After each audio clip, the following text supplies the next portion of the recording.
Okay, welcome to Cleveland Heights Committee of the Whole meeting. It is June 2nd at 5:52. Eddie, would you please call the roll? Cobb.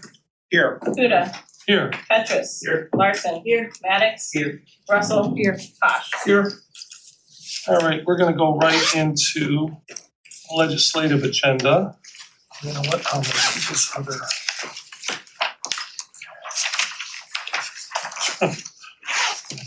Two of these open. So I'm gonna read first readings for consideration for adoption. First one is 101/2025, a resolution authorizing the mayor to execute an agreement with Kruger International, Space Saver Corporation through the Sourcewell Cooperative Purchasing Program for the provision of new lockers to be installed in the police department. This was something that was started last year and didn't get done, and glad we're getting it done now. Any questions or comments? All right, I'm gonna move on to, we just did the police lockers. Okay. And 102, an ordinance authorizing the mayor to execute 6 real estate purchase agreements for the sale of certain residential properties within the city to certain purchasers. Sounds kind of shrouded here, but it's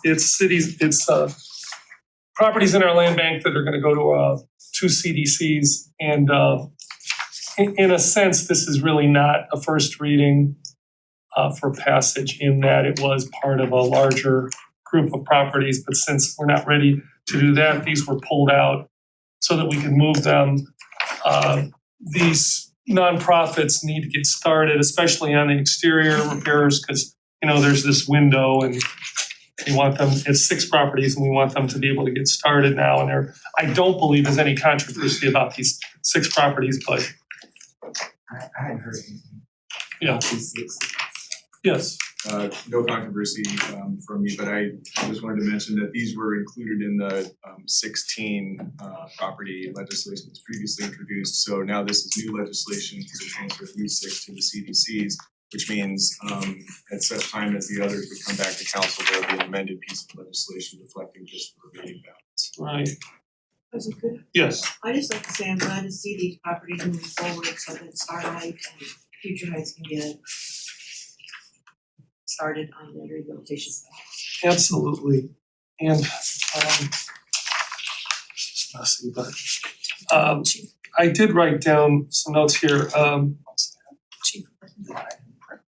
don't know if anybody's here that could answer this, but do we know when the rest of the properties will be ready to be voted on?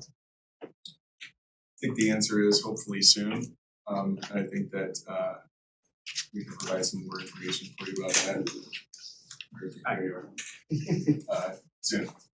Any other vacant and abandoned properties or the like that are in the pipeline to be either they already are in our land bank or that we're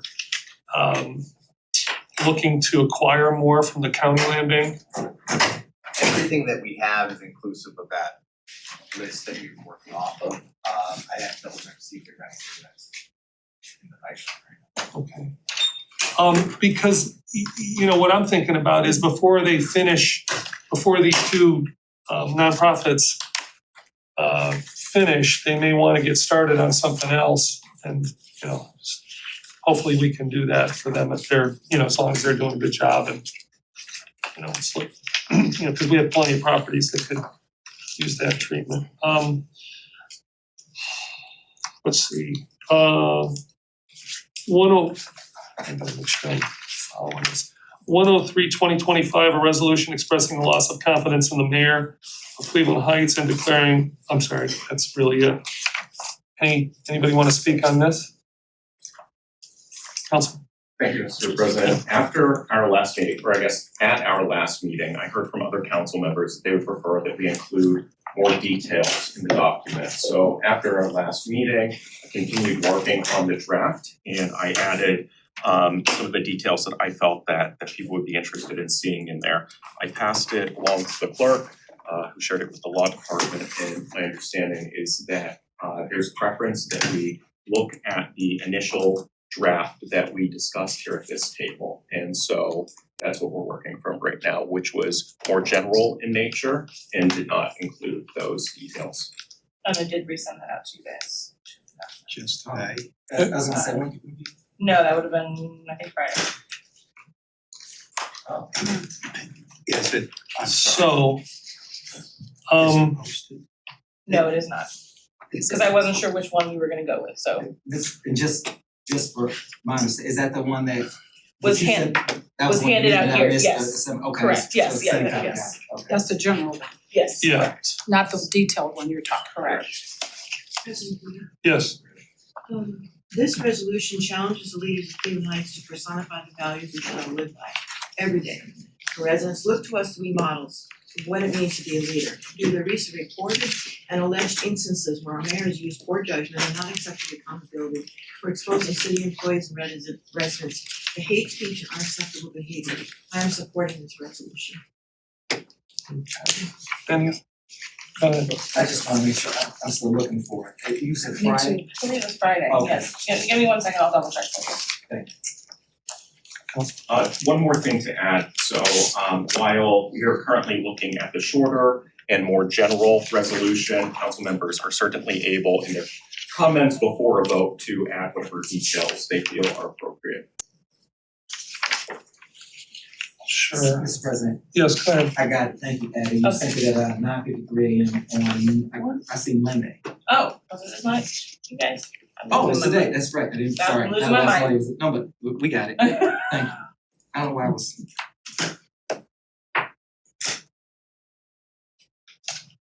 And But again, it was the one that was handed to you at the meeting. Oh, okay, Yes, you know what, yes. I'm just making Yes. sure. I have to apologize to you, that's the 104 that I was talking to you about today. Oh. Okay, so you were right, it's, go ahead, I didn't want you to think you were going crazy. One last thing, and if I remember correctly from our call, we're going to see who would like to have their names added to it. Correct, yes, correct. So, Mr. President, I think that that's an outstanding question to see which council members would like to have their names Sure. added to the resolution. Councilman Posh, I'd like to see my name. Councilman Cobb, Yes. yes. Anybody else? Yes. But I like to see the one that's not the general one. That's what I was, cause That's what I wanna see is that what first. I sent an email about today, that we would have a, I don't know, I only have the general one from last time. okay, cause I know that when I watched the meeting, we were gonna add information. I could always send it out and you guys could look at it and we could come back and take a vote at the next meeting. It depends on what you guys want to do. I mean, go ahead, Council. Is there a reason why the law department made a recommendation to go with the slimmed down general version versus the longer version?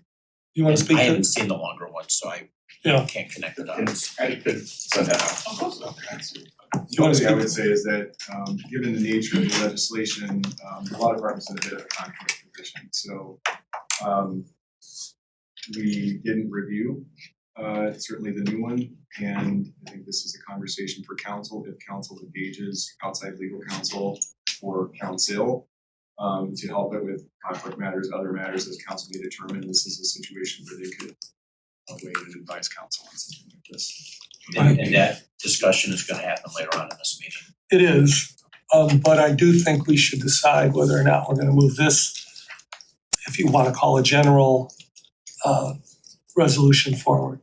Councilman? That was my question, just for my understanding, so you're gonna possibly pass this one, does that mean you're doing another one that's less general, more specific? That's what I guess I'm trying to figure out. I have no, Was the idea to kind of merge the two together, which is what I thought in the emails that I got, I just don't remember who sent it, that the new one and the old one would be combined, and I hadn't seen the new one, so that's just the only question I had. I mean, to me, you can speak to this, Councilman Petrus, but I mean, to me, if we're gonna vote on one, what's the point of seeing another I one? guess my understanding was that the updated draft, which was not sent out to anyone, because it was not reviewed by the law department, was not up for consideration. Oh, I thought it was reviewed by the law department. My preference, or I thought that the Okay. preference was that we stick with the general one. So certainly, Hattie could send out the expanded one.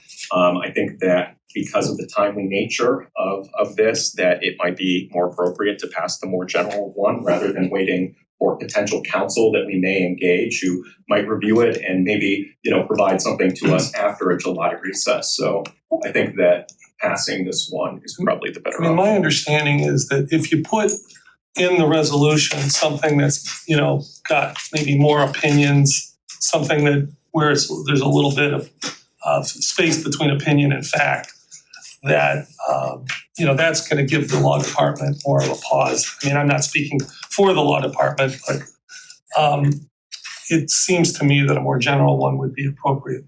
Councilman Posh. I was one of the people that suggested maybe getting more detailed version of the resolution. I'm of the mindset right now that this is sort of a painful situation for our city and I think for us, especially for me.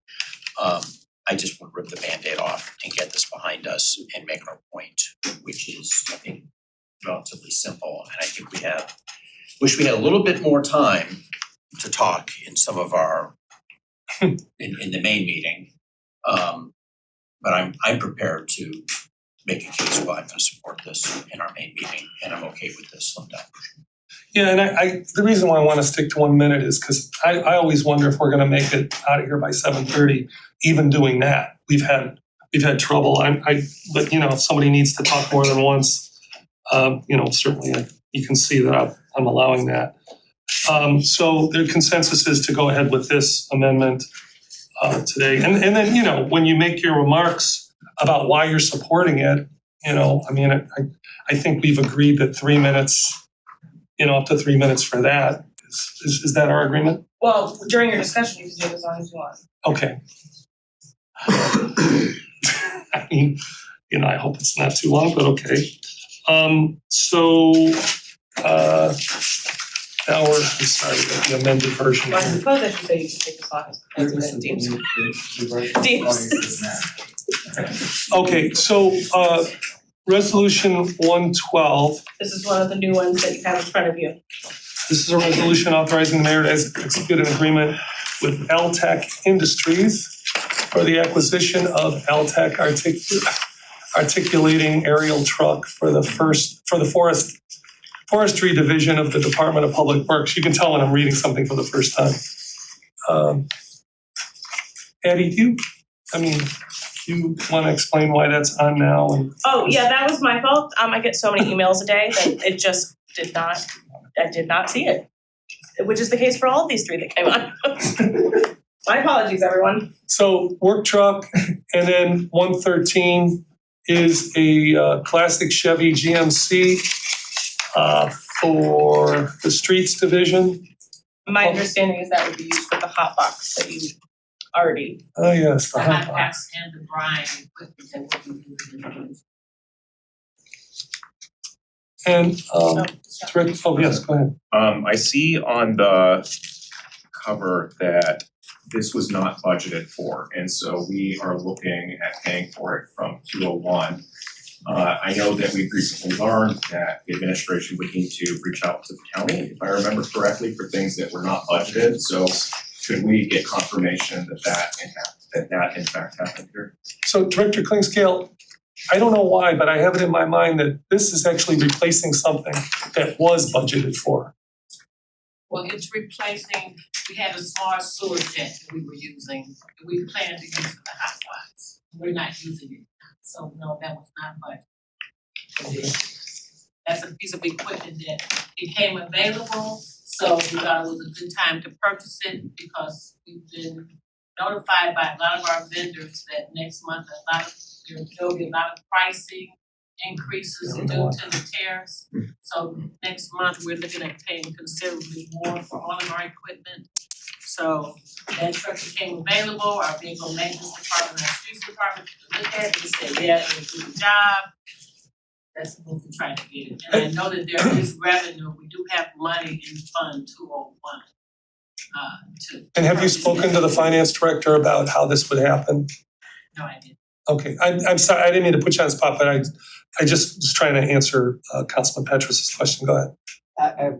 That answer triggered another question for me, and I guess this is for a lot of our other departments, because I knew that was coming, there'd be some changes that hadn't occurred to me, this is something the council may look at. For anything we allocated already, or you see an emergent need for, is there something else outside of this that you think we need to be looking for that reason that may have a significant cost increase? Well, we're looking at all the equipment that we did request in the 2025 budget because we're expecting all that pricing to go up, but we won't know until we actually get it on the block. So there may be cases that I come back to city council to say, hey, we budgeted this amount and now it's this. Go ahead. Mr. President, so again, just because the cover sheet says that it wasn't budgeted for, and we more recently learned from the administration that they have to reach out to the county to certify that funds are available before we can allocate something that was not already allocated. Could the finance department confirm that that happened in this case? Well, I mean,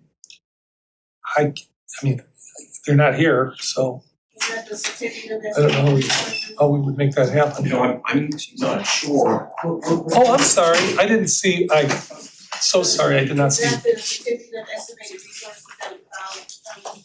You know, I'm not sure. I know, or maybe Or maybe Mr. adjusting for it. I heard that's a yes.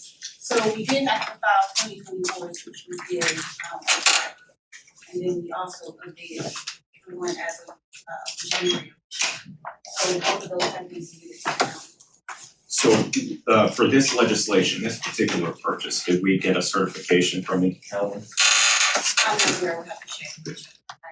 And I guess if I could, Mr. Hutzel, so if I remember back to whenever we were discussing money for increasing funding for the streets, we were told about a need for additional certification. Do we know what specific process needs to happen in this case? So I don't, but I can tell you that it's entirely possible that there are funds that have already been appropriated that could, because they are in the general fund, might be eligible to spend on this expenditure. So it's ultimately going to be a matter for the finance director. If when the contract comes through, if the finance director can certify it that the funds are available, then no budget amendment should be necessary. And if no budget amendment is necessary, then there's no sort of county auditor approval involved. Go ahead, Councilwoman. So what you're saying, if the funds are available in account 201, that's acceptable. What about when we had those pieces of budget requests that were coming out of General Fund 101 unencumbered? And those had to go to the county for authorization. So what's the difference in this case between this particular request? My understanding is that with this particular request, the funds in Fund 201 are appropriated, and so they are encumbered, but they have been appropriated by a prior piece of budget legislation. It says that it wasn't though. So, so this is a kind of a crucial distinction. Something being budgeted for is different than there being funds available that That's true. can be spent on. And just because this particular expense wasn't budgeted for, doesn't mean that there aren't currently funds that were appropriated in the budget that can be spent on this. And that is a determination that a finance director, strictly speaking, a fiscal officer makes when they execute a fiscal officer certificate that has to accompany the contract. So I guess if I could, Yeah, so let's finish. how, to Councilwoman Larson's question, could you help us to understand specifically in the case of the increased funding that we were looking at for the roads, how this situation is different from that one? In that case, looking at allocating more funds from 201, you're told that we would need to go to the county before that could happen. Yes, because you're transferring funds at that point. That's an appropriation that needs separate legislation to do. So, but like for the road legislation, what that was proposing was taking another 2 million and change sum from the unencumbered balance of that fund and appropriating it, so there's an actual appropriation taking place. Whereas for this purchase, I don't know that an appropriation needs to take place, I just know that it wasn't budgeted for. Funds may have been appropriated that can be spent on this vehicle. But that, again, we would need the finance director, we'll know when the time comes for him to certify the contract, whether or not there are funds available for that purpose. All right, Councilman Maddox and then Councilman Cobb. Just for my information, it sounds like if we're gonna do something like this, because of the significant cost of that, that would have impacted us going to the county versus maybe a smaller purchase as well, or no, you see, Should the county, in other words, the county certification for a larger. How much? It's not a matter of amount of money, Got it. it's a matter of a fund by fund basis Okay. and where money is being moved from into. Councilman Cobb? Sure, so just to be clear, the paperwork that we were required to file with the county budget commission, has that paperwork been filed? Yes, that's been filed, that was filed Friday. And when was that due to have been filed, if it was gonna be timely? Was that March 31st at the latest? Now I'm not sure the exact date of that, but I know that we were a little behind on that. Yeah, go ahead. Right, I just inquired of the service director whether this piece could wait, since we don't know, even with the more sort of generous interpretation, whether it's capable of receiving a fiscal officer certificate tomorrow, for example. And she indicated that passing this at the next meeting would be fine.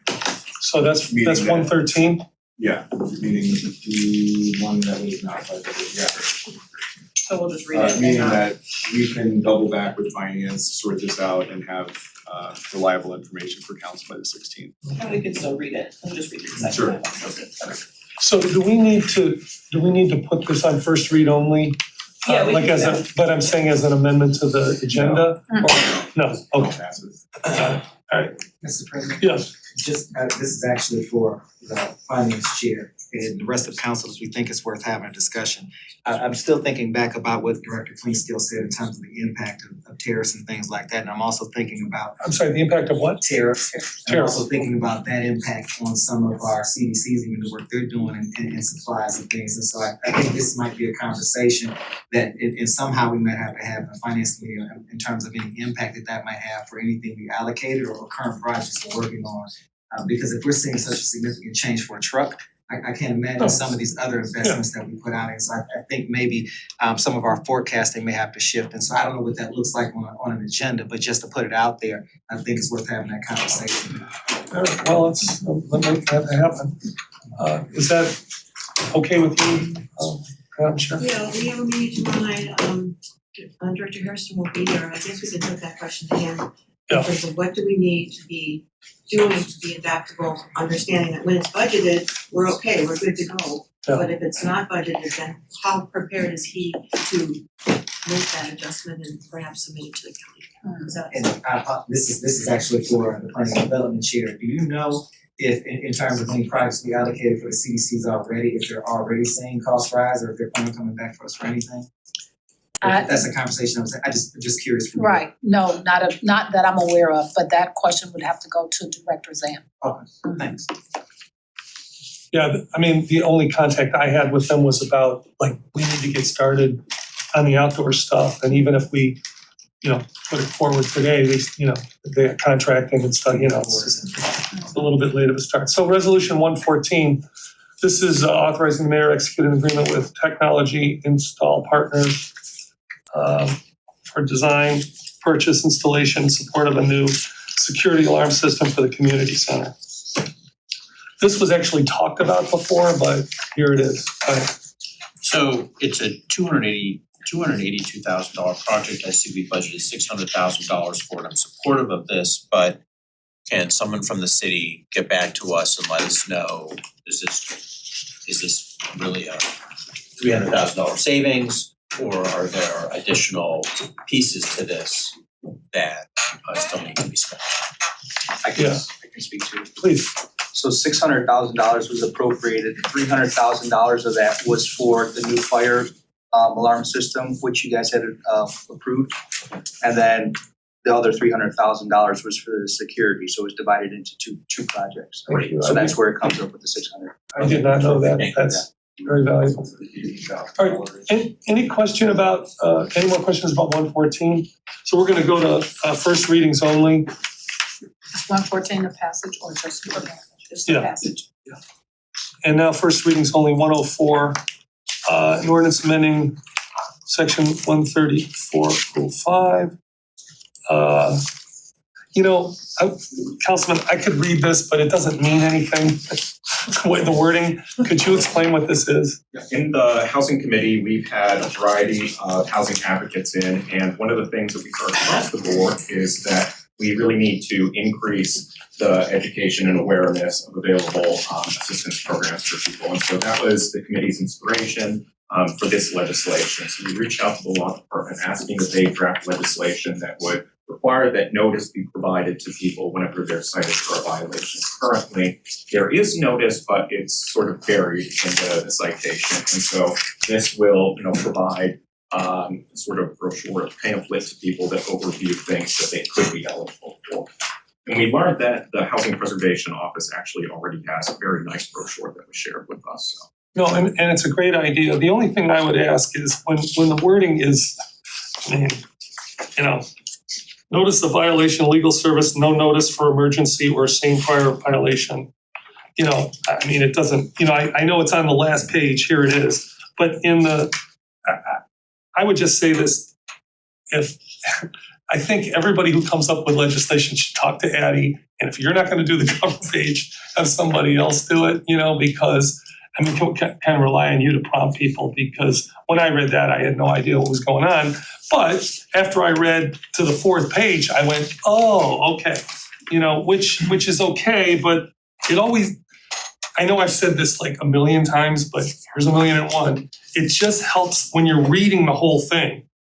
If you know what it's about before you're reading it, then all the other stuff you read makes sense. If you don't even know what the legislation is about until you get to literally the fourth page, then it's just hard to digest. That's all.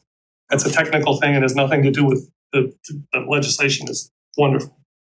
All right, 105. Again, this is first reading. This is the CDBG, Community Development Block Grant 5-year consolidated plan, which Assistant Director Iorio has said he will present to Council June 16th. However, if there are any preliminary questions that you would like him to prepare for, there he is, right there, with that ponytail. Bun, sorry. Go ahead. Yeah, so to the extent that any of these recipients are receiving ARPA dollars, could you address why we're providing additional funding if there's any overlap? And maybe there isn't any. I don't need to have that answer tonight. I can tell you right now, statutorily, there's no allowable duplication. So.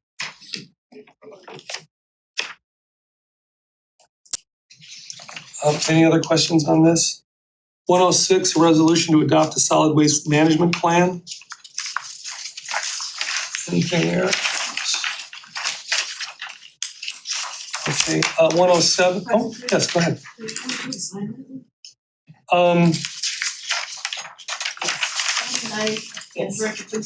You know what? I didn't write myself a note on here, but I did on the actual legislation. Thank you for that.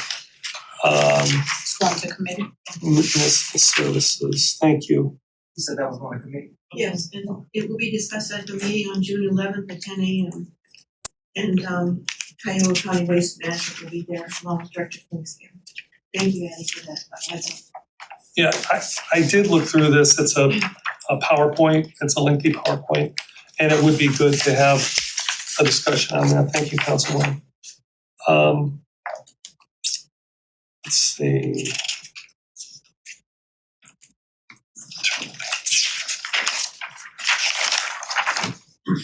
All right, 107 is an ordinance amending chapter 131 to add provisions for equity pay adjustments for police and fire. Councilman Cobb? Sure, this is coming from my committee, gosh, this goes back a couple months. I discussed it with all of council. I felt this is necessary to offer some equity pay adjustments for our chiefs and the assistant fire chief, particularly for the chiefs of both of these departments are making less or could be making less than the people that they supervise. So this will put an ordinance in that will make sure that there is always a pay separation between the fire chief and the police chief and the people they supervise. I would welcome other council members joining me as co-sponsors of this legislation, because I think we're all very supportive of I'd be glad to do that. Just so you know, or the public that's watching, this is going to be retroactive to April 1st of 2024. And Councilman Cobb, I just have one question. Yes. Why is the percentage of separation so much greater for the fire department than the police, fire chief than the police chief? That is the way that the structures are set up between the two departments, that we have police captains that earn substantially more than the battalion chiefs in the fire department. So there's not, they're not comparable. So that's why the percentage difference is there.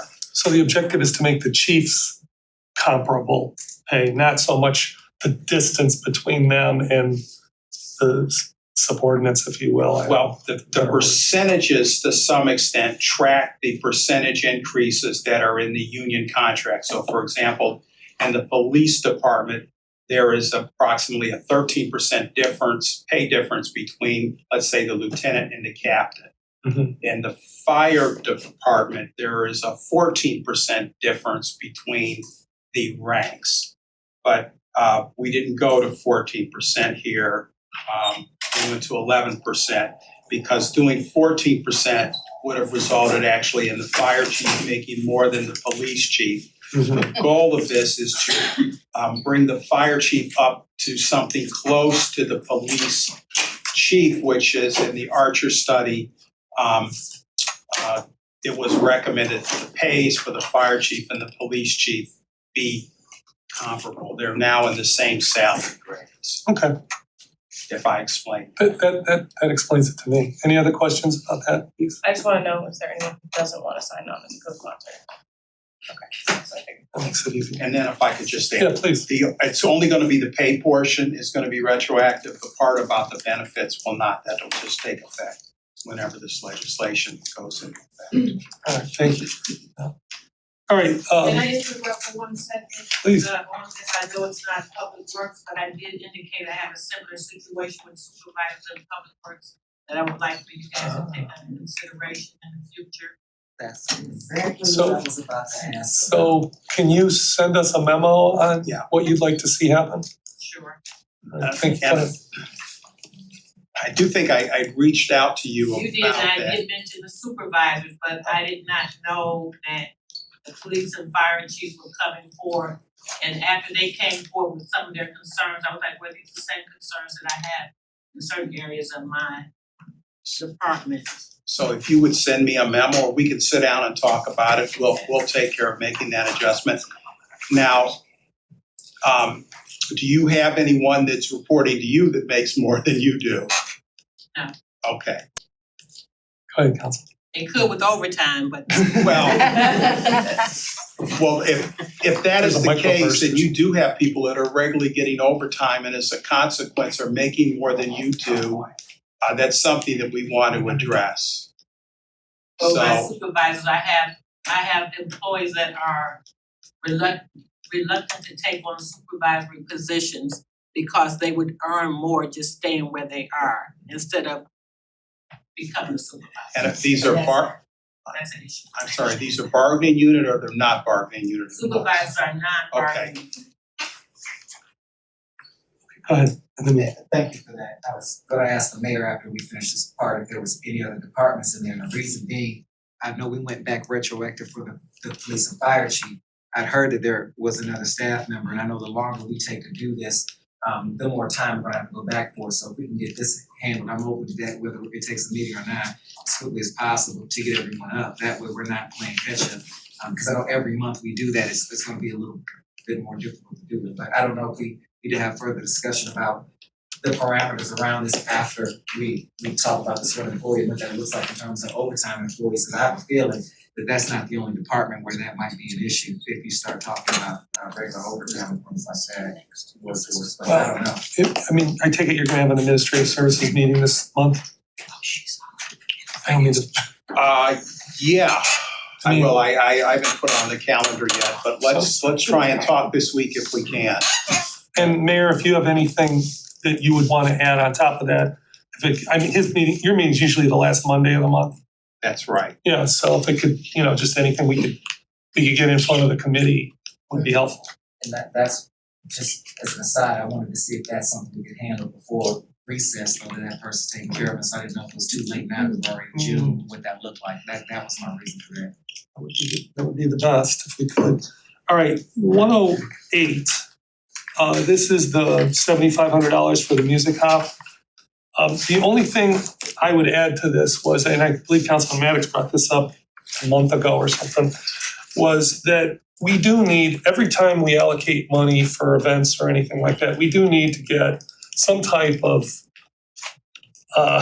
financial report back to make sure that, I don't wanna say that everything we do should be automatic. I completely agree with that. So we need a financial report, and we need to know something about attendance, that whatever we're doing, and it's all good natured stuff, but we wanna know that it's worthwhile and worth continually funding, as opposed to making it automatic, right? Is that? Yeah, 100%, and I think it helps whoever we're donating for too, because it gives them a chance if they wanna come in and present how it went. That way the public can see it, so there's less questions later on. Right. It just helps everybody. Now, my question to the law director is, do we need to put something in the legislation that says that, that a review is gonna be necessary, or can we just? I would point you to section 2 of the legislation that says that by accepting these funds, Future Heights agrees to expend the award in furtherance of the music hop in accordance with law to provide council within 30 days of the completion of the 2025 event with receipts and any other documentation council requests for the purpose of verifying that the award was so expended, and to refund in the course of the award council determines that its sole reason discretion was not expended in accordance with this section. Well, that's good, and any documentation sounds pretty encompassing. Yes, go ahead. The reason I'm thinking about that is because in this case, it's not a quite large award, right? But I'm thinking about something like what we were talking about with the Mining Church and the impact of that. I think a presentation when it's finished, I think that's the important stuff. I agree it's more important, but I'm down with it being for everything, and because we have 5 or 6 of these, that we should keep track. All right, 109 is the Park Synagogue S2 development plan. That I'd like to send to planning. Do you have a meeting coming? Wednesday. Well, is it am I too late? We can see what we can do. Do you? The chair. I'll tell you why I'd like to take a look at it. This was a big one, this was, and there's so much in here. And I guess I would just ask one question about zoning. Maybe, Assistant Director Knittel, this is what I was thinking about, but couldn't come up with in the hallway, but I'd rather do it here. Is S2 just S2, or can you modify it in any way? So the S2 district is a mixed-use district, and then when you are going to do an S2 plan development, the S2 zoning code says you can take any of the rules or regulations out of the C2 local commercial zoning district and any of the regulations out of the multifamily two. So you need to call out which regulations you're actually gonna apply to your S2 district, which is why the document is the length it is. It's important to remember that this outlines, the uses are what is the longest descriptors in the S2 development plan and that you have before you in standards. And that's because any of those uses are potentials. It doesn't necessarily mean that's what's going to be on the site. The other thing to remember too is the S2 plan development requires any development as it's developed in the phases that are on that map. Any development that gets planned has to come back to the planning commission with the precise plan and setback and use for them to review and issue a conditional use permit before it can move forward. So there's an additional layer of review by our planning commission, just like any other development. With an S2 plan development, that's one of the regulations. Right, and I don't want you to get the impression that there's there's just so much in here that I don't wanna, Wednesday. okay, so Are you available for Wednesday? I will make myself available. what time is Thank you, 10:30. 10:30. Okay. Thank you. Alright. Yes, If I could, I noticed on the cover sheet that under the section regarding the emergency language, there's an explanation that says that the staff would like to have it in place for the plan commission meeting on July 9th. So just for clarification, does this need to be passed by our meeting on the 16th unless we schedule an additional meeting after that? I would assume that that's the plan, right, to do the second reading. That was the desire, yes. Yeah. So, we'll hopefully get a good report back, from the planning committee and at the June 16th meeting, and we'll, hopefully be able to move it forward. 110, resolution in support and appreciation for Cleveland Heights staff. Anybody wanna sign on to this? Yes. How about anybody not wanna sign on Yeah, to anyone this? not wanna sign on? Yeah. Okay, great. 111, ordinance amending, an ordinance establishing salary schedule, position classifications, and other compensation and benefits for officers and employees of the city, to create a position of Deputy Director of Law and to provide compensation for the city's ADA coordinators. I believe it's $1,500. I'm not looking at it. Correct. Okay. Oh, yes, go ahead. How many do we have in your department that are considered ADA coordinators? In my department, one, there are 3 citywide, law department, planning, and Mayor's Action Center coordinator. Okay, thank you. And then second readings, 97, 2025. This is the 100,000 for transitional living, Myers Manor Transitional Living Facility. And we're just reading this And finance committee, right? Yes. and refer to finance. What number is that? That's 097, 2020. Go ahead, I'm sorry. Councilwoman Larson. It was added, sorry, I didn't highlight it. We needed to make an amendment. Yeah, but we're only reading it, but Correct, but we do need to make an amendment. But obviously you need to see it to talk about it at your meeting. So, committee members, are we prepared to add that to our agenda for tomorrow night? Is there any information that, is something you think we need to add to the conversation we're having to have this? Do you think we have? Basically, no, it's basically trying to determine where the funds are gonna come from. I believe it would fit under the ARPA funds, but I just want the committee to determine where that should come from. And I think that's an easier conversation to have if we wanna have a further conversation about the utilization of the funds or anything, and she needs more time for that, I'm okay with that, but if we want. Just handle that. Yeah, I'm okay with that. And I had sent an email to Director Harrison asking him if the funds are available. Yeah. We had talked about it, but I prefer that it be talked about in the finance committee. I just realized that I thought you mentioned they were on timeline too though, so I'm sorry, I didn't hear you. they're on the timeline too for some orders of purchase, I thought you said as well, so is this something that we need to roll back through before by the end of June as well, the full process for to allocate or Yes. can they wait till, oh, so okay. Yes, yes, cause they want to get started, they want to be done by September. Oh, so From what I understand of talking to him yesterday, that, cause I asked what was the timeline of them getting done or finished, they want to be able to have it open for this new school year. that's what I thought, because I got that feedback as well, that they were putting orders in, so I'm concerned then, with this, we need to have more than one meeting then this month to get that pushed through at a council meeting. Does it need to go to another committee outside of finance, I think?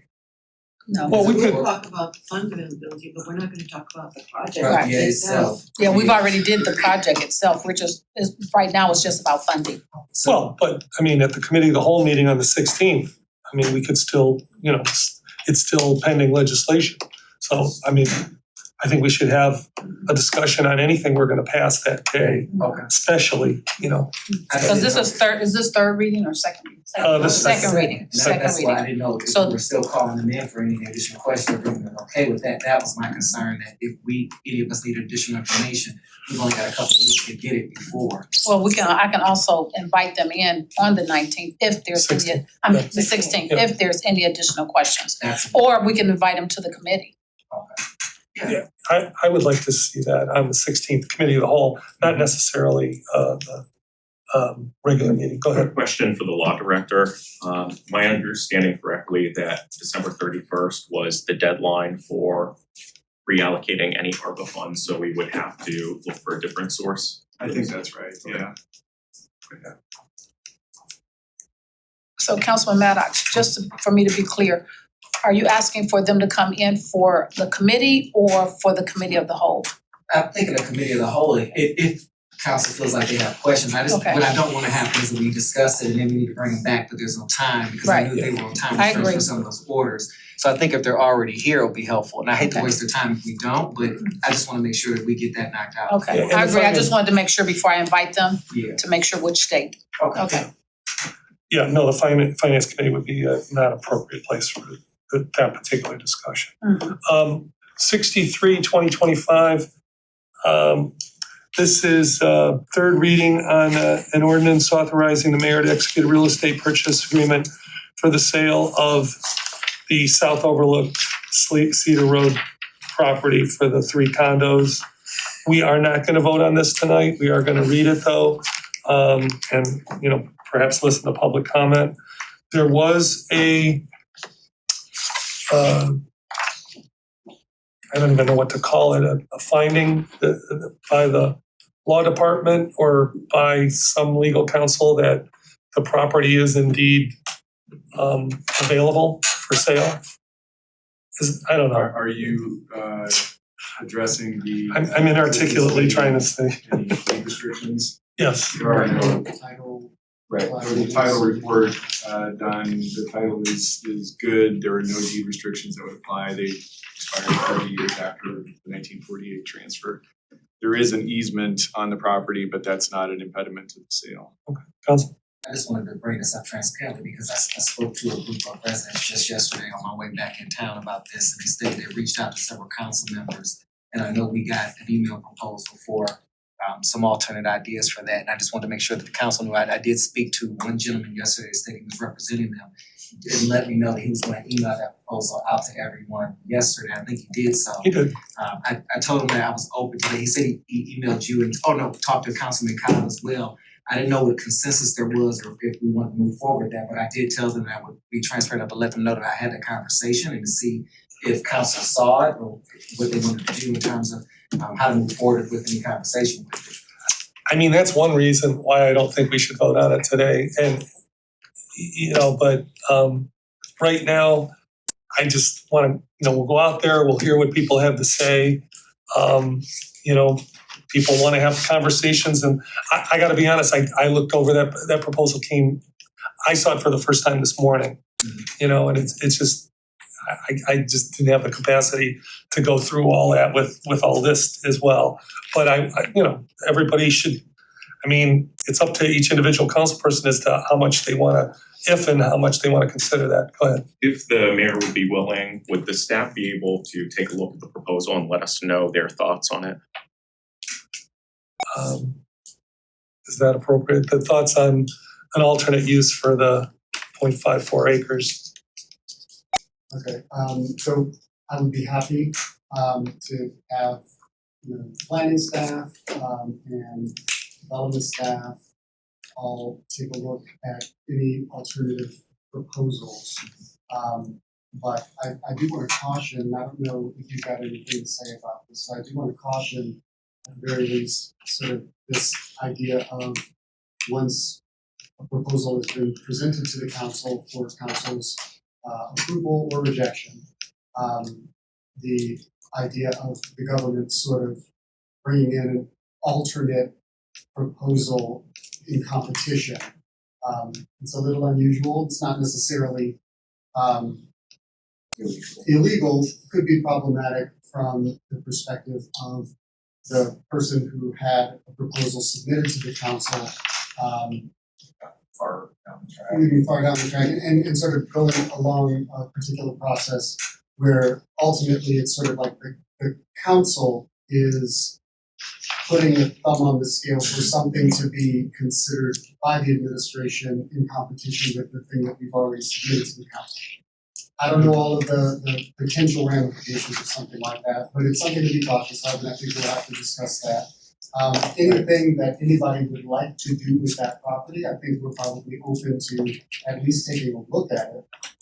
But at this point, the proposal that is before the council is the proposal that the administration has provided and stands behind in order to develop that property. And I would agree with the mayor's comments. I think, again, it's not illegal, it's not to say council couldn't make a change at this point. There are still some material terms of the agreement being negotiated, not giant earth-shaking terms, but material terms. And so it's not a done, finalized agreement at this point, but it's very close and it has been going on for quite a while. And so it's always worthwhile to think through the impact on the development community of, a pattern where something like you're describing. Oh, go ahead. So do you have any advice for how we should consider this proposal that was sent to us last night? Am I hearing that we should not consider it? And, maybe at some point in the future, the staff will come to us and say, here are our thoughts on it, but at this point, not consider it and only look at the legislation before us? Well, so my idea of this is sort of normal course of order, how things generally tend to proceed through this process is that the administration, it's sort of an administrative function to negotiate with the developer. And if the administration deems a project worthwhile and city's participation, of course, in this case, it is the sale of the land for inclusion in the process, in the project rather, that we would vet that project, iron out some details, and provide the council with a proposal that council can decide on the merits. With the understanding and the expectation that potential alternative uses abound, we couldn't possibly think of all of them, but that other alternative uses, for instance, doing nothing and leaving the land the way it is, or other things that have been considered in the past, such as producing a park there, have not been deemed the highest and best use by the administration. So the proposal that the administration puts before the council is out of the realm of potential uses that we've been able to investigate, at least in part or to some degree. Out of all of those potential uses, we believe that the best use in this context and with reality in mind about what can happen there, that we've placed before the council for council's consideration, the use that we deem the highest and best out of this new good. And so the final answer to that, with all of that background, is generally we would expect that the council would vote it up or down on the merits. If the council deems it not to be a project that should move forward, at that point, we would consider other potential uses. Okay, sure, thank you. That makes sense. Councilman Bosch? Two things. Andy, can you get this proposal and send it to me? 'Cause I don't. Someone could either start passing. because I would like to look at it. And two, I think it's important that staff looks at this proposal. Not, you call it a competing proposal or not, but we have a recommendation from staff. And I'm going by that recommendation. It speaks long and hard. I mean, it's a lot of work is done on it. But we have residents that also spend a lot of time coming up with their proposal. And I'd like to hear why staff thinks that we should go down the path that we were asked to go on. I mean, they're the ones that are in the trenches doing all the work. They understand the economics of the deal. We refer to it as the best use case. I would like to hear that and a recommendation from staff on whether or not does this sway them to change direction. Just as I was listening to the mayor, I'm looking at you and I apologize, but I'm looking directly at you because I'm thinking about the Noble project and what would have happened. You know, there's a time frame where developers have done so much in the conversation. And then you do a proposal, and so you've got these good faith conversations and investment, and so I can see that's an extremely difficult conversation. Like at what point in the timeline do you say you really can't engage with another proposal until council has really made a decision about what's in front of them now? And it does set an interesting precedent in terms of each development that comes through council now. What time frame or how open will we be to alternative proposals once someone hears that something else is happening? So it sends you down that avenue as well. And so I think this is a very interesting situation. I didn't open the proposal yet, but in the back of my mind, I was wondering about that because it does set a precedent where maybe we're not having a conversation about a piece of land or development, and then a developer comes along and they do, and then these ideas bubble up sometimes as they do. Do you give them the same level of weight and credence as you did, even though you may have been investing with your time with the investor for 6 months or so? So I'm very torn. I know it's my planning and development chair. It's an interesting conversation to have. Yeah, go ahead, Maren, and move on. So like from the legal aspect of it, I don't wanna get too deep into that. I know that there can be some potential liability opened up if it seems that the public entity is not necessarily dealing in good faith with the developer. Ironically, we saw some of that as a result of Mr. Volpe's involvement in the discussion around the Noble Station project. If that had gone a different way, there could have been potentially a claim made about interference in that process being allowed specifically by the city through one of its approval bodies. So again, I would like to advise caution, and more than just the specific potential legal ramifications, there's also just sort of going back and thinking about it. You heard all of these comments from developers who were provided an opportunity to come to speak about why they have had issues working in Cleveland Heights and how Cleveland Heights developed its reputation for being a very difficult place to do business, a very difficult place to build things, and why we've had such difficulty over the last 2 decades getting these projects even started. And that difficulty relates to how we sometimes choose to engage with developers, sort of getting to the 10-yard line and then, sort of, I guess, changing the goalposts, moving the goalposts on when we get there. This is potentially an example of that. And I don't want to make too big a deal of it, but I do want to point it out that this is something that I certainly have been trying very, very hard to counteract our reputation with developers. Reaching out proactively, having conversations, pulling people in, assuring them of, our dedication to creating a system that they can actually do business in. And what that means is that there are fewer surprises. That means that goalposts don't change. That means that if they say, can we get this agreement done in 3 months? And we say yes, and we mean it and can do it. Because too often we get to sort of an endpoint and then it is no longer the endpoint. And this is potentially an example of that. I do recognize and appreciate sort of a desire to investigate other potential uses of the property. Maybe we can take a look at that. But I think that we need to, again, I'll advise caution about what signal that sends to people who might look at these sorts of things, and they are looking. I promise you, they are all looking, and they have expressed sort of what their needs are. Developers, people who invest and build things.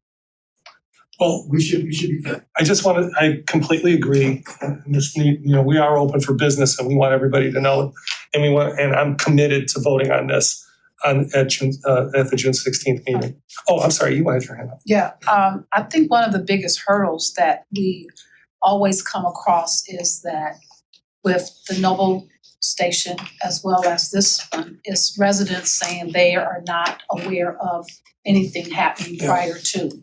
And I think if we can fix that hurdle of residents or everyone in the area knowing what's going on prior to, I think we will find ourselves in a better situation to advise developers, and developers want to come here, and residents will feel more comfortable. Because I think, as they said in the last meeting, they feel that they don't trust us because they feel like things are coming up at the last minute versus them knowing about it ahead of time. So if we can come over that hurdle as far as making sure everybody is aware of what's going on prior to, or whatever that meeting space is that residents or people surrounding those areas need to know, then I think we'll do better with some of the development. Simply put, I think there's people that don't like when there's legislation and then a meeting. They want the meeting before legislation gets introduced. And I completely understand that. All right, we are gonna push executive session, to the end of the meeting, so we don't have to have this in and out business. The budget process, does everybody have that draft I gave you? And I hope you looked at it. The whole idea here is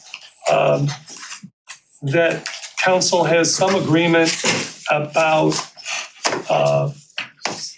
the budget process for 2026.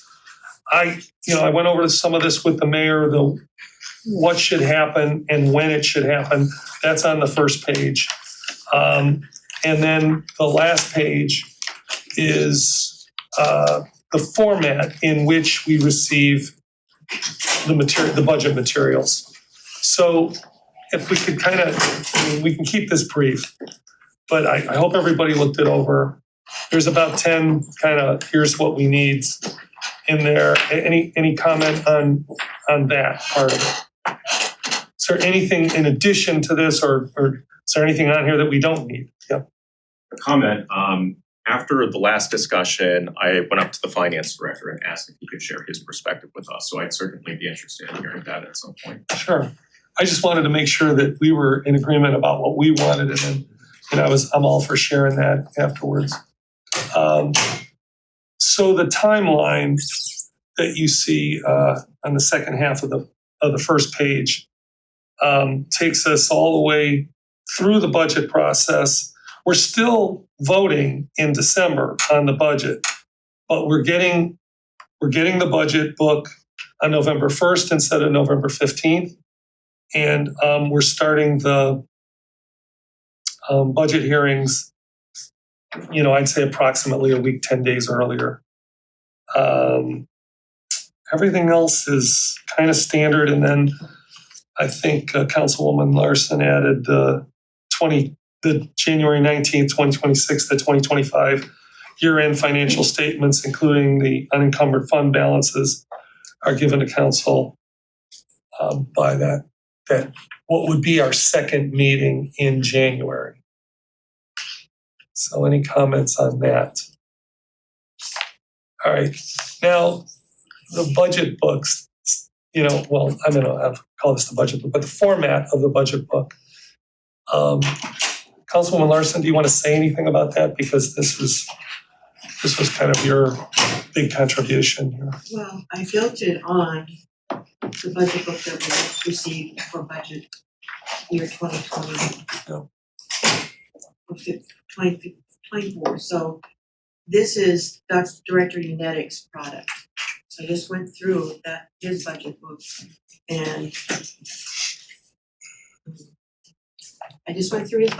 and took out the different sections and applied them to this process and just updated with different dates. That's what I did. And I remember the columns had, the prior budget Yeah, numbers in and comparison, it was, it was nicely laid out. Any modifications here or comments? All right, then with the permission of council, I'll email this to the mayor and finance director and, ask them for comments perhaps at the next meeting. That's okay with everybody? Just to kind of move things along. All right, any committee reports or legislative proposals? We can really save some time. During our last committee of the whole meeting, talked about the idea of reviewing existing whistleblower protection. And I'm sorry, say that again. during the last committee of Whistleblower, the, and so we asked if the law department would be able to look into that. Is that something that you'd like to have discussed in this section of the meeting? Yes, because it's if we want the law director to do something, we need to have a consensus that would be something. So during our last meeting, we requested that they take a look at the existing rules, provide a summary to us, as well as look at what other cities have in place. I'm and sorry, we've overview already that. done this? Yeah. Oh, And so I just wanted to see if there might be an update on that or when we might be able to get an update. There's no update Okay. currently. Do you think it would be possible for the meeting on the 16th? We can give that a shot. Okay, Sure. thank you. any other legislative ideas or committee reports? Just to give you guys a heads up, because I know we're probably gonna have a much longer council meeting, the smoke shop dispensary legislation. So I'm gonna pull some legislation from the city of Cleveland, also bringing in Cuyahoga County. Before I develop that legislation, I wanna do the work session first. So I'm gonna send out an invite. It'll probably be in July, just because that's when I schedule those work sessions for about an hour or so to bring some folks to the table to have the conversation. And my goal is to send some information to build a review prior to that. What we would kind of be building that on, so by August, I can present something back to the council and maybe we can send it through someone's committee for a full review.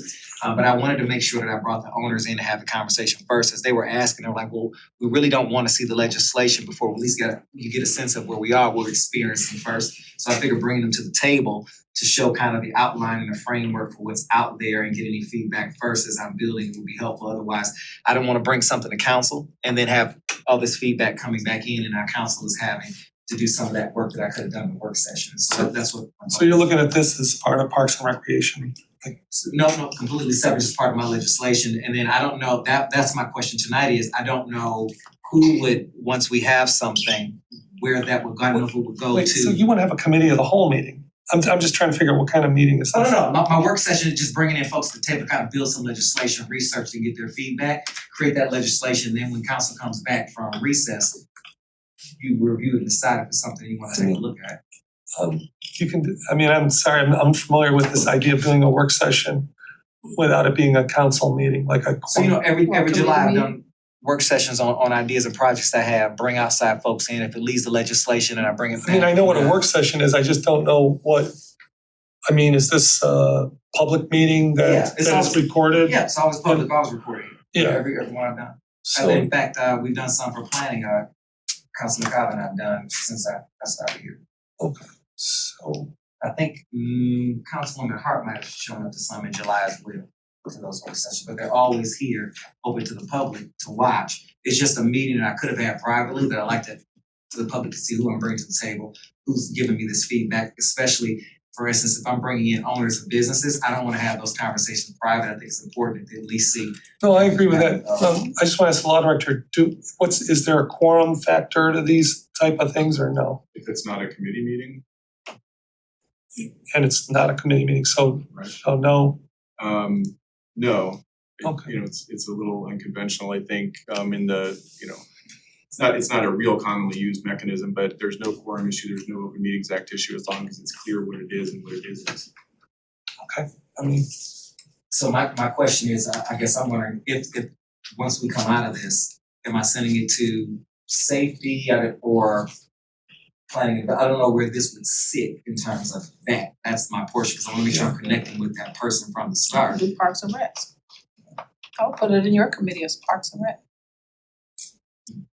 It's recreation. It is. That's what I You know, I mean, it's a little bit of a stretch, but you know, go ahead, Mayor. One would expect based on the legislation the council passed about top areas for each committee, that it would go into planning and development. And that's, However, Yeah. that also, the legislation that you passed provides room for the council president to assign things as he sees fit. right. Based on the legislative process that we passed, it sounds like that's the research phase. And then you bring it back to committee of the whole, and then we could either continue to work on it in committee of the whole or have it assigned to a committee. Yeah, well, let's So I just, guess after our recess and share the research with them. yeah, let's just decide that. Okay, that sounds good. All right, thank you, Councilman. Any other outstanding, I'll be right back. any other legislative proposals? Any outstanding legislative requests? I don't know what that is. You had asked about that for. Oh, that's you? The idea of increasing the funding for the roads, that was something Oh, that right. we talked about earlier in the year, and at the end of the week, I was notified that that was ready. But I felt that it would be appropriate to continue the conversation with this group, given that it's now June, and see where people's thoughts are on that legislation. So to remind folks, earlier this year, we discussed increasing the road resurfacing fund. We're talking about there being extra money in Fund 201. Councilman Posh and I each had specific proposals on that. I proposed $2 additional million. $2.3 million was being requested for the year based on an engineer's assessment that Mr. Horgan shared with me. It was recommended that we spend closer to $6 million, so I felt that $2 million, increasing it from 2.3 to 4.3 would be a good start towards that goal of $6 million. And so we started those conversations earlier, and just last week, at the end of the week, I was told that the legislation was ready. But again, I felt it would be appropriate to come back to this group and see where everyone is at with it right now. I have a question or two, but let's start with anybody. Yeah, go ahead, Councilman Powell. Well, I think we need to hear from Director Klingsdale about what we can realistically do this year. And then that will give you some idea, I think, of what we can realistically budget and spend, what the capacity is. Because if there is no capacity, and I think she indicated, so I don't want to put words in her mouth, indicated some concerns about that previously. No, I think that's true. And I guess what I want to know is, are you in that $2 million? And I don't know if this is possible or not, but were you thinking about increasing the capacity as part of that money, or is that just for, projects? As we said earlier, we could certainly look at allocating funding for new positions, but because we had this conversation at the beginning of the year, and now it's the beginning of June, right, whether this is feasible is very different. And so that's why I felt that it was important, rather than just asking that it be added to the agenda after I was informed that it was ready, that we instead revisit this. Because it was one thing for us to have this discussion in January, it's a different thing for us to now have this discussion in June. Well, I'll call on Councilman Posh, and then I'll go over to Director Klingscale. My vision of the amount that I proposed would be able to give tools to the city, whatever tools those are needed, in order to put more money into our roads. Whether that means additional management to go in, additional people to help in the decision-making process. Not necessarily money that would be used for this year, but money that would be used on an ongoing basis. So it seems like 2.3 million is not enough each year, especially when we've gotten a recommendation from, at the time, the city administrator, Dan Horgan. I mean, when he said it was $6 million, it's like, oh my God, we as a council need to rethink this. And, now we don't have a city administrator, but we certainly have Director Klingsdale, who's an expert in this area. I would very much like to find out what we can do to support her department in order to put more money into this particular item. I keep on going back hearing, a budget is a roadmap. Well, kind of a funny joke, I suppose, but I mean, this is something that we're trying to help set priorities for. We have the power of the purse, and I think we need to utilize that. But we have to do it in collaboration with staff. The 6 million number that I mentioned isn't necessarily a fixed, I mean, we have a fund, I don't have the balance here in front of me. Over 3 million. Yeah, there's additional monies in that fund, I believe we can tap into. I'd like to be able to do it, but I do think we need to have a constructive conversation with staff to figure out what's the right mix? What can we do to make this right? Go ahead, And we're Director. also behind Oh, I mean, a lot of these decisions have already been made because this has taken so long to get back to you. It may not be realistic. We might not be able to do it this year. Want to speak to this, Director? Sure, when the conversations first began about adding additional monies to the road program, it was, I believe it was presented by, Councilwoman Larson, if we could use an additional $500,000 in our road program. That was the first figure that I recall being thrown out about the road program in January. And I thought, okay, at that time, well, maybe we could work with that in January. And then I believe in March, around the time that the budget actually got passed, this additional $2 million figure was thrown out.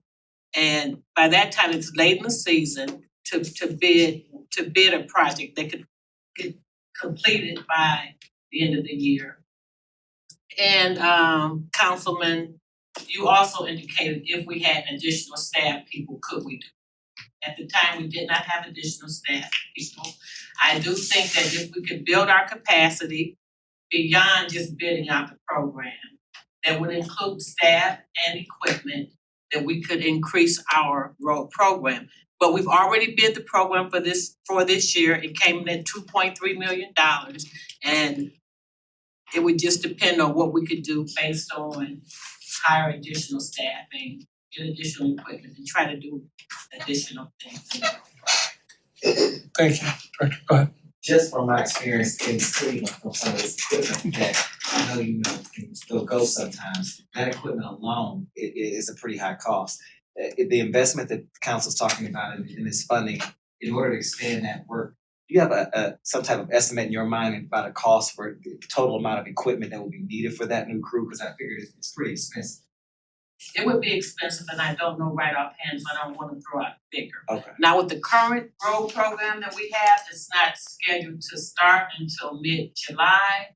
And I was already looking, since we were having these conversations, about if we did get additional money, about possibly getting Goodnor done, because Goodnor took a beating when the marquee caught on fire. And if we could get some additional money, if I could do like a change order when that contractor comes in to see if he could do that road and what it would cost, that would increase the funding. So that's kind of where I am.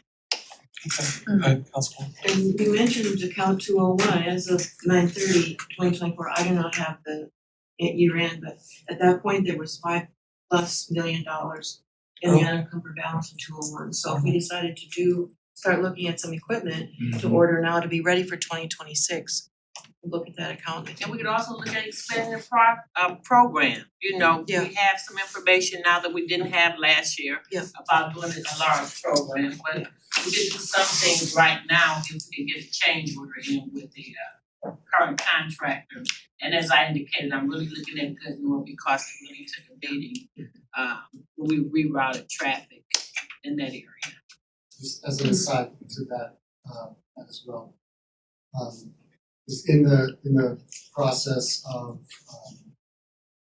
agreeing to a budget for 2025, one of the documents that it's still on the website was a fund summary with sort of an explanation of where we need to begin 2024, where we began 2024 in terms of beginning balance. It has been updated through the end of 2024. And then we have a projection based on our budgeted revenue and budgeted expenditure for a projected payment balance for 2025. Now, council has made some adjustments over the last little while to some of these funds, but Fund 201, I don't believe has been adjusted.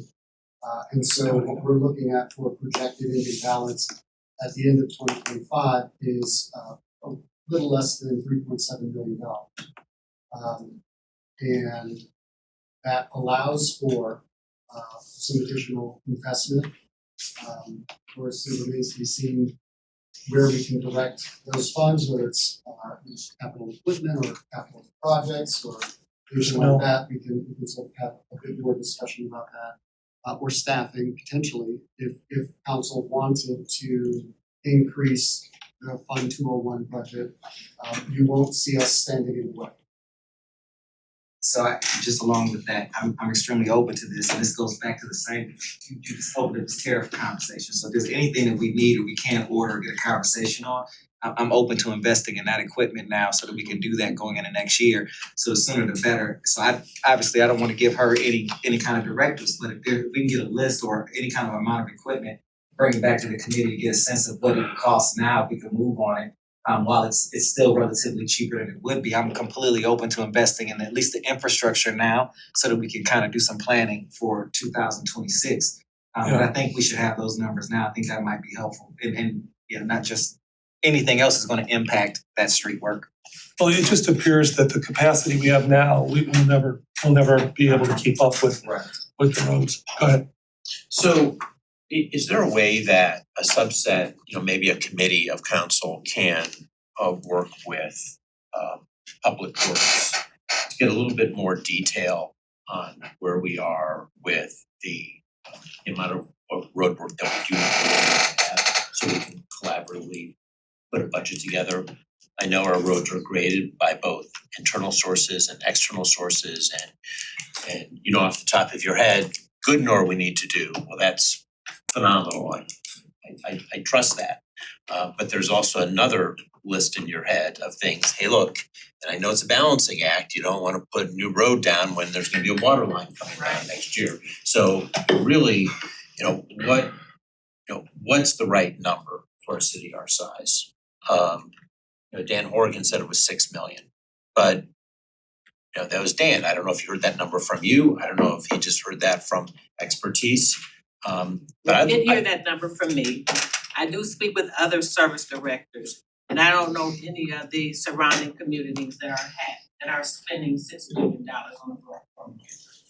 So I don't know if he was speaking of roads or like just a department with work that they did per year. Well, I'd love to be able to get your recommendation of what you think it should be at. Okay, and I know we may not be able to have, we may not have the funds to cover all that, but really, what does it take to do this? What should it be?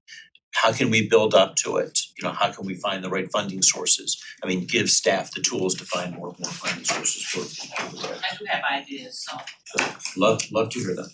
Yeah, we're gonna have to wrap this up, if it's short. You popped in my head when you said committee. I don't know if some type of combined task force or something that just targets that we can meet every so often and bring in any interested parties that need to, just to stay ahead of it might help outside of like a municipal service committee, because something like that can take up over an hour by itself, but maybe creating a task force, something specifically like that, to see that investment might help. I don't know what it look like or who would all be involved in it, but I think we at least target that every time we met to make sure that we were hitting whatever targeted goals we had. Well, the CPA that we hired from CUNY made it very clear that we need a 5-year capital budget and these things need to be planned out, and we, this is probably the only way we can get to where you're talking about, where we have a roadmap, I'm not trying to, but anyway, we're certainly not gonna do anything like that now. We do need to talk about item number 7, which is hiring legal counsel for city council. Was this your initiative? Yeah, go ahead, Councilman Well, Pash. I saw it on the agenda and I asked you what that meant, and I know it's sort of been on and off the agenda. I did take the liberty to speak to the lawyer that was gonna represent me. He is the law director of another city. Before you get into that, could you talk about why you think city council needs legal counsel? Well, I think it came up earlier in this conversation where there was a conflict with one of our pieces of legislation. And I do believe the law director, brought it up. I mean, this is nothing against the law department.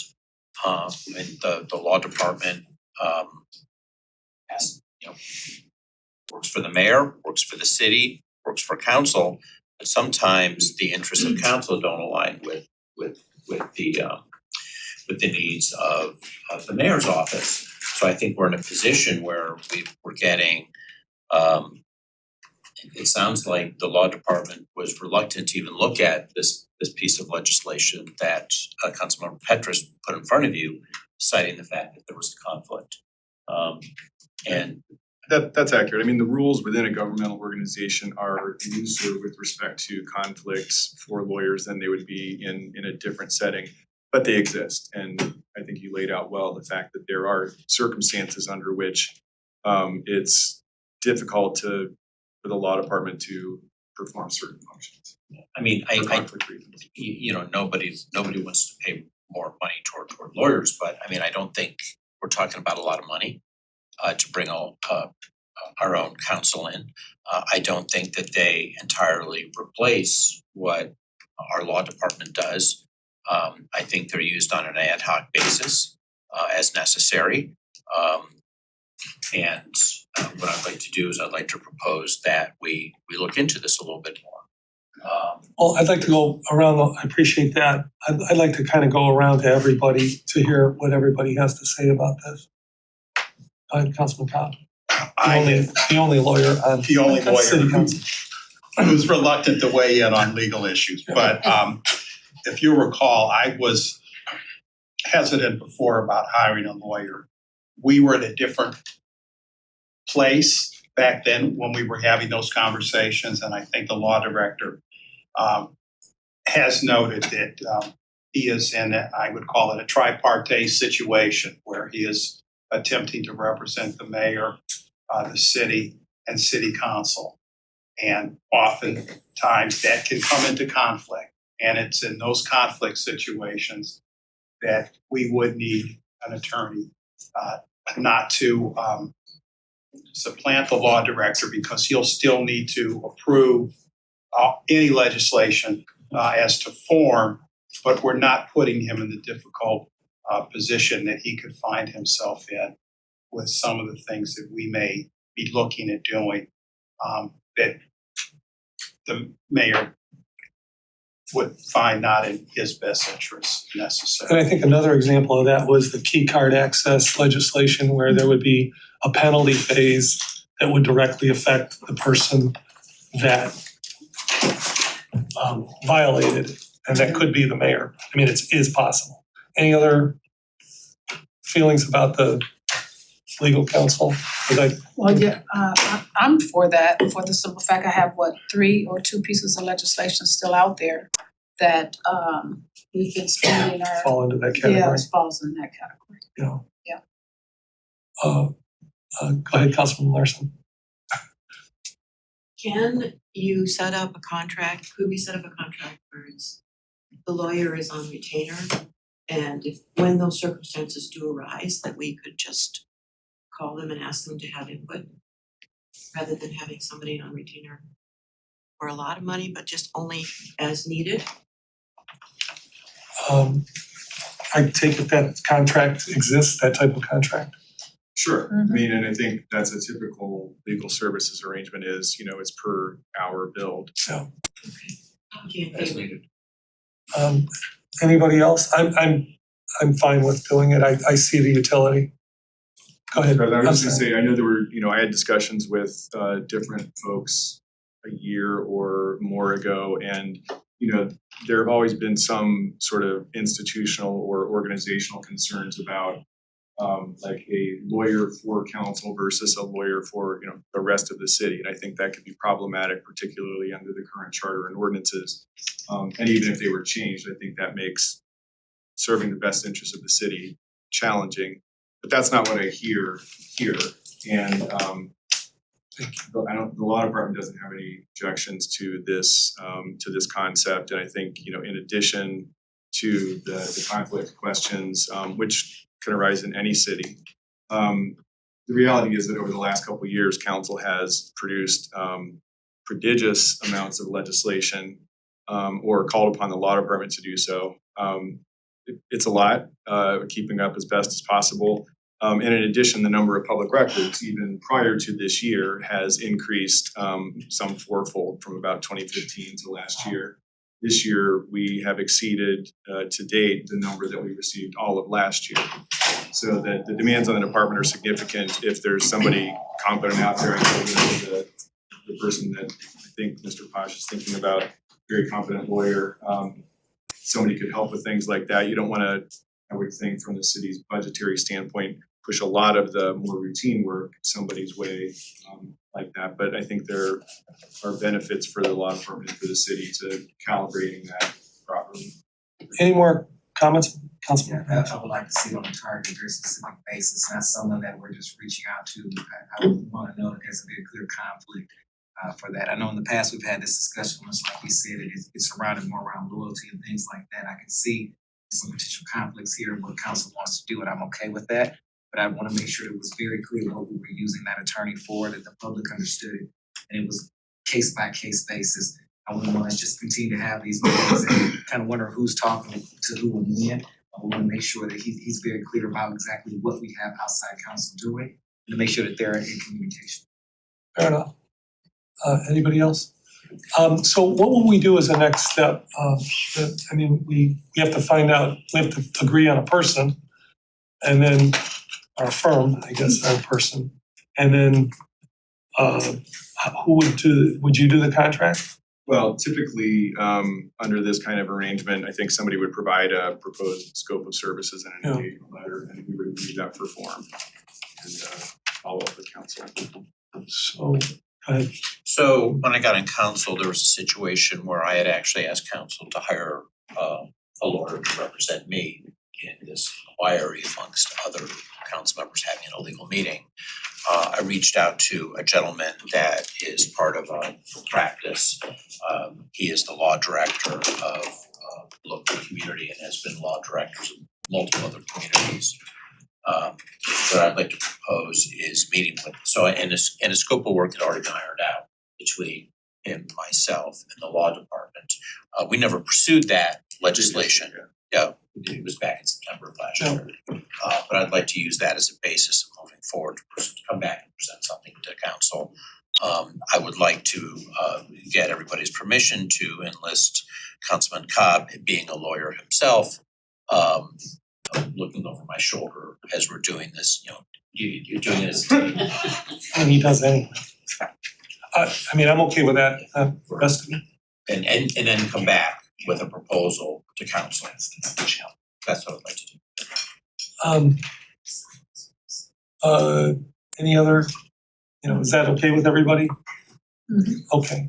All right, and then you could, I suppose, on the 16th, we can. I'll have something for you by the 16th. Okay. So I have a question. So the outstanding legislation I have that could, or anyone have, that would go to the lawyer that we would hire, or we would identify those pieces of legislation? Well, I think there's gonna need to be some conversation between the person that is putting the legislation together and the law department to determine if it's the right path to take. And then I think we as council or council president just move forward and. Well, I'm aware of that conflict with some outstanding legislation I have. So that's why I asked the question. And that's why Do you wanna be part of the decision making process as we are talking to this particular person that I think? Well, you're trying to get. That's too three many. council members involved. Too many. I think you don't wanna do that. Yeah. let's see what we bring back in the 16th. All right, we're gonna have to go into executive session now. Go ahead. I have another business, it's real quick. Go ahead. I'm concerned about our July recess.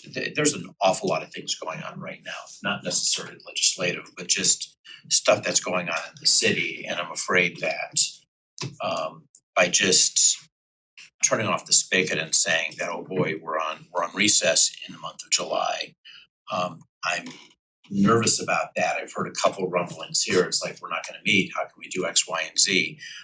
What I would ask council leadership is to, you guys have a very clear understanding of the legislation and what's going on, but I'm very open if on the 16th you would say, gee whiz, we're gonna need to have some meetings in July, just because of the situation So that let's put that on the agenda for committee of the whole for the 16th, and I'm fine with that. Councilman Cobb sent an email to the law Talking about it. department with us copied, requesting that we have an executive session to discuss all pending claims and lawsuits against the city. Yeah. Has there been additional conversation about when we might be able to have that? Yeah, we talked about doing it on the 16th as well. Okay, great. Is that, That's correct, yeah, okay. Councilman Maddox? Just to respond to you, I think in the past, what has happened was I never took the recess. And so they were looking for 3 other council members every week who weren't on vacation for an emergency or so in terms of scheduling that way. So I think if you sent out a poll or something now to get a sense of what council members were here along with me in July, you would know week by week who could You're right. stop in, because that's how we ended up being able to do my work sessions, and I think we had 2 emergency meetings. I think Councilwoman Larson was able to make some, so. I don't think it was although- emergency, but. Yeah, so I think Some of- work with some of them- administration, they just. We did by Zoom too. Right, yeah, and so if you just had a list week by week, it would be helpful in terms of any. Well, we could do that so that we walk into the 16th knowing kind of what people's schedules are. All right, that sounds good. Councilman Cobb? Sorry. Are you ready to have that Yes. motion? I am yeah, very anxious to have that motion. I'd like a motion that we go into executive session to consider the lease or sale of city-owned real property and to consider confidential information related to the marketing plans, specific business strategies, production techniques, trade secrets, or personal financial statements of an applicant for economic development assistance or to negotiations with other political subdivisions respecting requests for economic development assistance as necessary to protect the interests of the applicant or the possible investment or expenditure of public funds to be made in connection with the economic development project. Do we have a second? Second. Eddie, would you call the roll? Cobb, Aye. Kuda, Aye. Petrus, Aye. Larson, Maddox, Russell, Koch. Yes.